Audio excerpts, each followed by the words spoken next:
In today's video, I'm going to teach you how to check what version of Microsoft Outlook. If you ever need to troubleshoot an issue, confirm compatibility with an add-in, or follow support instructions, knowing your Outlook version can be really helpful. The good news is that it only takes a moment to find, and I'll walk you through it clearly so you can follow along on your desktop. First, open the Outlook app on your desktop. Make sure you're launching the Outlook application itself, not just viewing your email in a browser. Once Outlook is fully open, give it a second to load so all the menu options are visible and ready to use. Next, look to the top right corner of the Outlook window and click Settings. This is where Outlook keeps many of its app preferences and account-related options.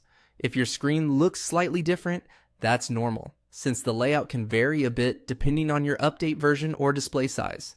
The important thing is to find the settings area in the upper right portion of the app. After that, click General. This section typically contains broader app information and core settings rather than mailbox-specific tools. If you see several categories listed, just choose General and continue from there. Once you're in General, click About Outlook. This is the section that displays important details about the app itself. It's especially useful when you need technical information for support, workplace setup, or software verification. As soon as you open About Outlook, you'll see the version information. This is the part you're looking for. The version may appear as a number, a release label, or a combination of both, depending on the Outlook experience you're using.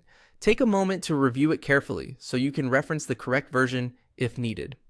A useful tip here is to keep the About Outlook window open if you're sharing this information with IT support or comparing it with instructions from Microsoft.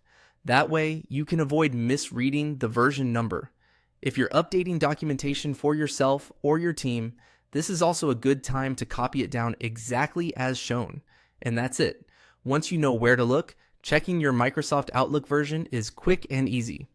Open Outlook, go to Settings, choose General, open About Outlook, and then read the version displayed on screen. Thanks for watching, and I'll see you in the next video.